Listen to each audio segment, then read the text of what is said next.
आइए हम जानते हैं जीवन जीने के ढंग के 5 सूत्र। ये जो 5 सूत्र हैं ये हमारे जीवन में हमें जीने का सहारा देते हैं और हमें जीवन में बहुत आगे बढ़ाते हैं। यदि हमने जीवन में ये 5 सूत्र उतार लिए, अमल कर लिए जिस किसी भी व्यक्ति ने, तो वो व्यक्ति निश्चित उच्च शिखर तक पहुंचेगा, उच्च पदवी तक पहुंचेगा और उसका सब जगह पूरी दुनिया में उसका नाम होगा। तो कौन से हैं ये 5 सूत्र? जिसमें है पहला सूत्र शिक्षा, दूसरा सूत्र है संस्कार, तीसरा है संगति, चौथा है एकता और पांचवा है व्यक्तिगत पहचान। तो अब हम इन पर थोड़ा विस्तार से चर्चा करेंगे। सबसे पहला सूत्र है शिक्षा। शिक्षा वो चीज है कि जो हमें हर जगह सम्मान दिलाती है, हर जगह हमारी पहचान बनती है शिक्षा से। डॉक्टर भीमराव अंबेडकर जी कहते थे कि शिक्षा वो शेरनी का दूध है कि जो पिएगा वो दहाड़ेगा और जो नहीं पिएगा बोले वो जानवरों की तरह आवाज करेगा। तो शिक्षा वो चीज है, विद्या। जितने हमारे जीवन में विद्या होगी, शिक्षा होगी, उतने ही हम आगे बढ़ेंगे। और शिक्षा ही हमें, ज्ञान से ही पता चलता है कि हमें जीवन कैसे जीना है, जीवन जीने का ढंग क्या है, हम इस जीवन में क्यों आए हैं। ये सब बातें हमें शिक्षा से ही मिलती है, ज्ञान से ही प्राप्त होती है। तो हमें खुद भी जीवन में जितनी हो सके शिक्षा लेनी चाहिए और अपने बच्चों को भी अच्छी से अच्छी शिक्षा देने का प्रयास करना चाहिए। विद्या के बारे में, शिक्षा के बारे में शास्त्रों में कहा गया है कि बोले विद्या को इस तरह से ग्रहण करें, शिक्षा को इस तरह से ग्रहण करें कि ये सोचें कि हम अमर हैं, हम कभी मरेंगे नहीं, ये सोचकर शिक्षा ग्रहण करेंगे। अगर हम ये सोचेंगे कि अरे इतनी सारी पुस्तकें पढ़ के क्या फायदा, इतनी मोटी मोटी पुस्तकें पढ़ के क्या लाभ जब कल के दिन मरना ही है, अगर ये सोचेंगे तो हम पढ़ ही नहीं पाएंगे, शिक्षा ही नहीं ग्रहण कर पाएंगे। तो शिक्षा को इस तरह से ग्रहण करें कि बोले कि हम अजर अमर हैं। बड़ा सुंदर एक श्लोक आया है नीति में, अजरामरवत् प्राज्ञो विद्यामर्थम च चिन्तयेत् गृहीत इव केसेषु मृत्युना धर्ममाचरेत्। 2 चीजें बताई कि जो ये सोचकर करें कि हम अमर हैं, और एक चीज ऐसी बताई कि ये सोचकर करें कि कल ही न जाने कब हमारी मृत्यु हो जाए। तो एक तो है शिक्षा, अजरा मरवत प्राज्ञो, अजर अमरवत प्राज्ञो, ये मान करके विद्यामर्थम च चिंतयेत्, विद्या को ग्रहण करें। और दूसरी चीज बताई धन, अर्थ। धन भी ये सोच करके हमें उसका कमाना चाहिए, प्राप्त करना चाहिए कि हम अभी बहुत जिएंगे। इसका मतलब ये नहीं है कि केवल धन जुटाने में ही लगे रहें, उसके साथ साथ धन हम अर्जित कर रहे हैं तो उसका हमें किस तरह से सदुपयोग करना है ये भी हमें पता होना चाहिए। तो ये 2 चीजें हैं जो हमें निरंतर करती रहनी चाहिए। और जो एक चीज है, कौन सी? धर्म। बोले धर्म ये सोच करके करें कि कल का कुछ पता नहीं, इसलिए जितना ज्यादा हो सके धर्म ये सोच करके करें कि मानो मृत्यु ने हमारी चोटी को पकड़ा है कि कब मृत्यु हमारी चोटी को खींच ले और कब हम मृत्यु के ग्रास बन जाएं, ये सोच करके हमें धर्म करना चाहिए। गृहीत इव केसेषु मृत्युना धर्मम् आचरेत्। केस माने बालों को पकड़ के, मानो मृत्यु खड़ा है, कब हमारे बालों को खींच ले और कब हम चले जाएं, तो ये सोच करके हमें धर्म करना चाहिए। तो बात आ रही थी कि विद्या की, शिक्षा की। शिक्षा से हमारे जीवन में हमें सब कुछ प्राप्त हो जाता है। कहा गया है कि विद्या ददाति विनयम विनयाद्याति पात्रताम पात्रत्वा धनमाप्नोति धनाद्धर्मा ततः सुखम। ये भी नीति का बड़ा सुंदर श्लोक है कि विद्या ददाति विनयम, विद्या विनय देती है। विनय मतलब विनम्रता। और ये व्यक्ति की पहचान होती है। जो व्यक्ति जितना पढ़ा लिखा होगा, जितना विद्वान होगा, जितना ज्ञानी होगा, वो व्यक्ति उतना ही झुकेगा, उतना ही विनम्र रहेगा।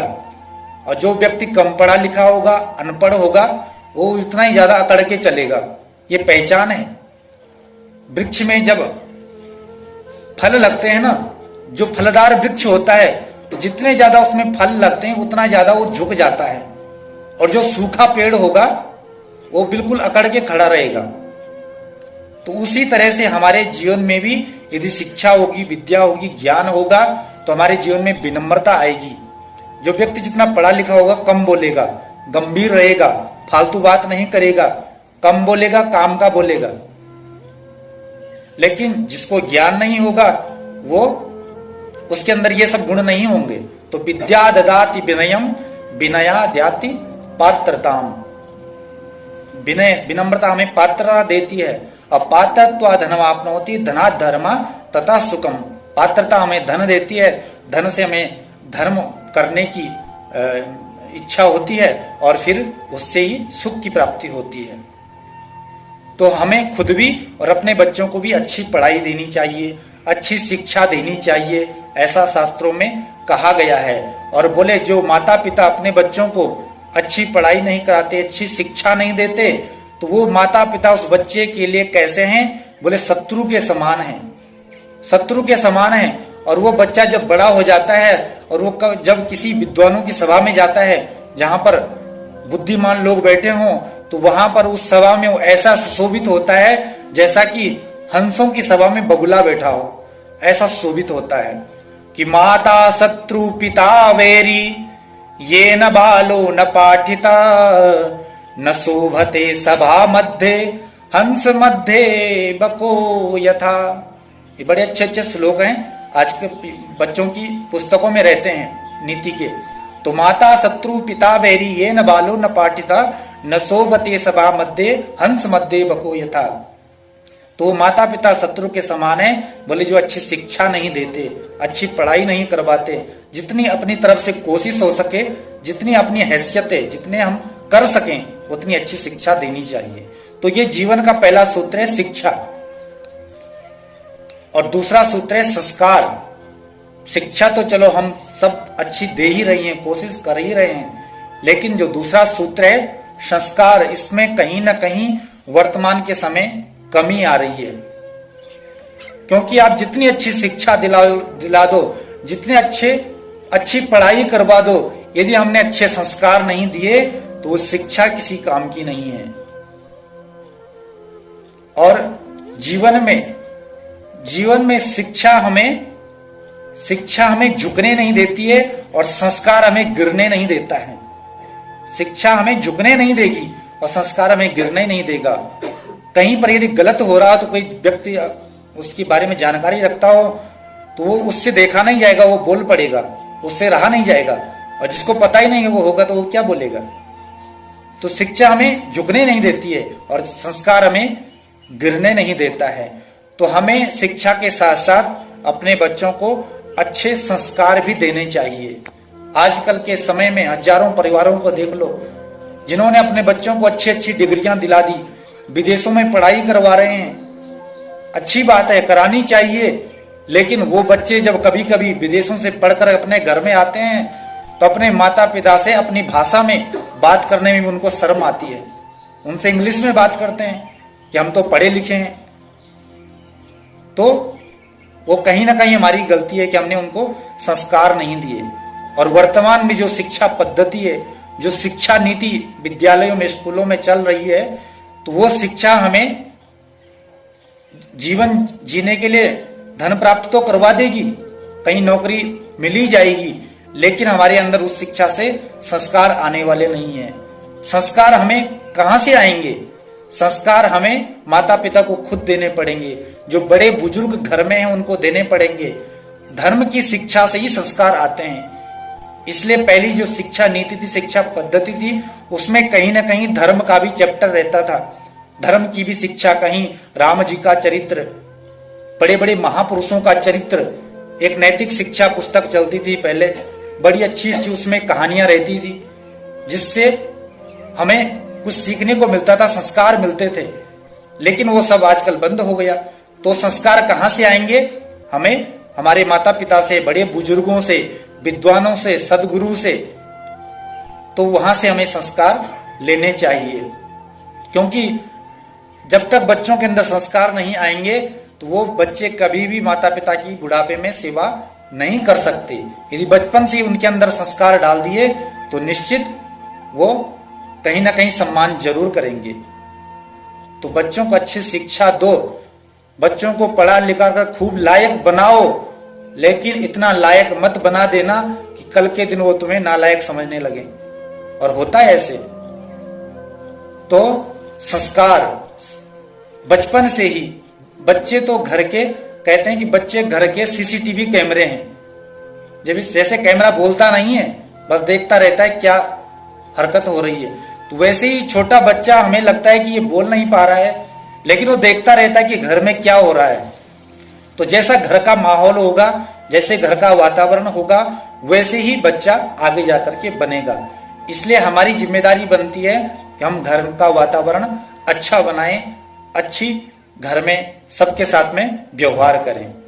तो ये संस्कार। तीसरा सूत्र है जीवन का संगति।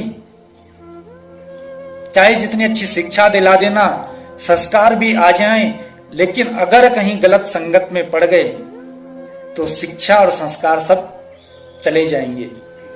संगति का भी बहुत बड़ा असर होता है हमारे जीवन में। जैसी संगत वैसी रंगत, बोलते हैं ना। यदि बीड़ी पीने वाले का संग करोगे तो एक दिन तुम्हें उसका चस्का लगा ही देगा। गलत रास्ते पर जो जा रहा है उसका संग करोगे तो एक दिन तुम्हें भी उसी रास्ते पर ले चलेगा। हम खुद ही अपने जीवन में, हमारे कितने अनुभव होंगे कि जो जिसका संग करेगा वो वैसा ही बन जाएगा। यदि बुरे आदमी का संग करेंगे तो व्यक्ति बुरा ही बन जाता है, अच्छे का संग करेंगे तो अच्छा ही बन जाता है। तो संगति का बहुत बड़ा प्रभाव है कि काली कोठरी में कैसे वो सयानो जाए, एक लीक काजल की लागी है पे लागी है। कोई काजल की काली कोठरी हो और कोई उसके अंदर चला जाए तो कहीं ना कहीं उस काजल का धब्बा उस पे लग ही जाएगा। तो ऐसे ही संगत का असर है, उसका असर कहीं ना कहीं हमारे जीवन में पड़ ही जाएगा।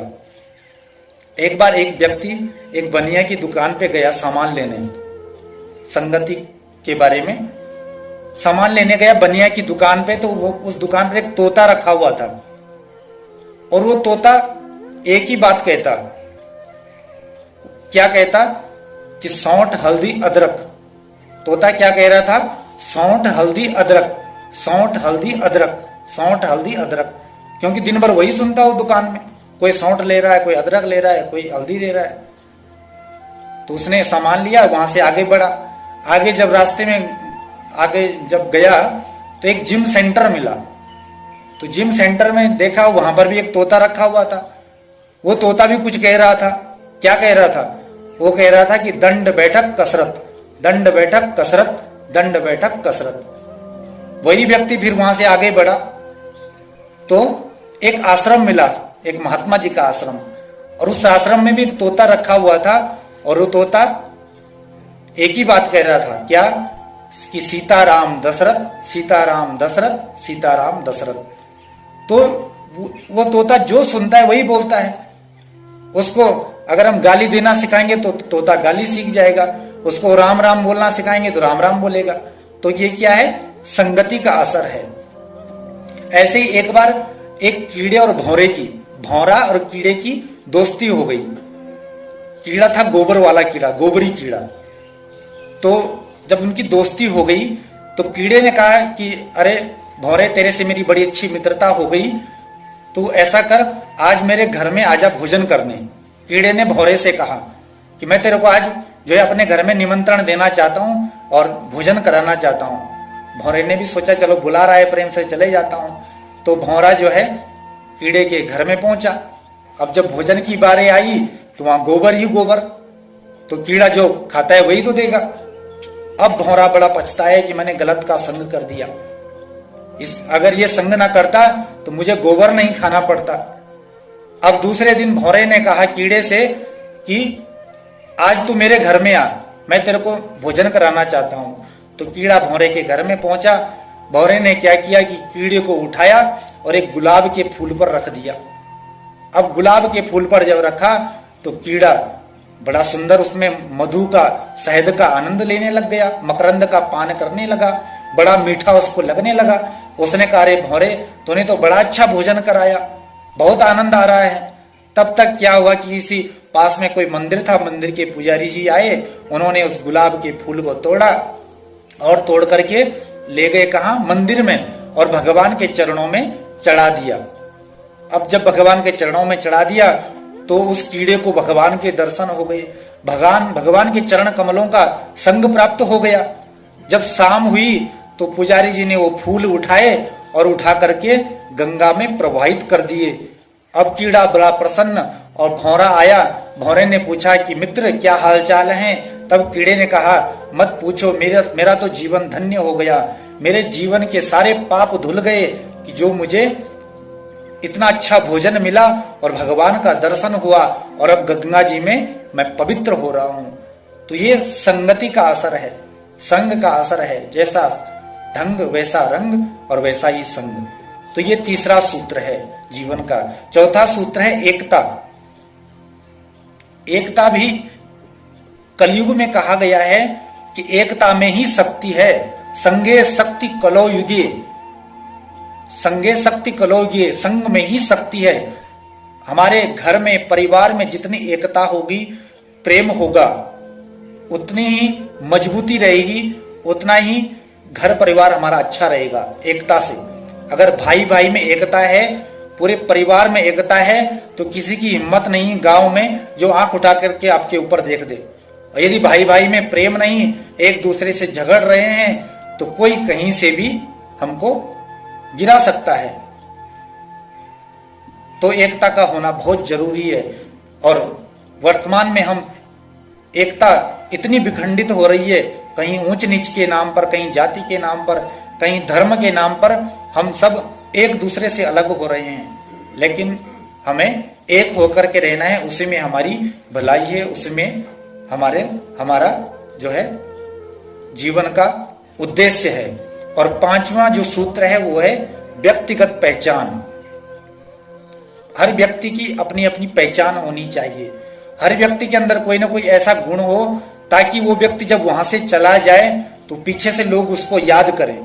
कभी कभी होता है ना, कोई काम अटक जाता है, तब हम कहते हैं अरे वो व्यक्ति होता तो वो कर लेता। तो कहीं ना कहीं वो याद आ जाता है, क्योंकि उसके अंदर वो गुण था, वो पहचान है। तो हमारे अंदर भी कुछ ऐसे गुण हो जो हमारी हम जहां जाएं वहीं हम छाप छोड़ करके आए, वहीं हमारी पहचान बन जाए। तो हमें जीवन में ऐसे कोई पुण्य कर्म करने हैं, ऐसे सुंदर कर्म करने हैं, ऐसे रचनात्मक कार्य करने हैं, ऐसे कुशल कर्म करने हैं, ताकि हमारी जीवन में, संसार में, हमारी समाज में हमारी पहचान बन सके और हम सर उठा करके जी सकें। तो ये 5 सूत्र ये सबके लिए हैं, चाहे वो किसी भी धर्म का हो, चाहे वो किसी भी जाति का हो, ये सभी को ये जीवन में धारण करना चाहिए। और जिसने भी ये 5 सूत्र जीवन में धारण कर लिए, उसकी उन्नति, उसका कल्याण निश्चित है, उसको कोई भी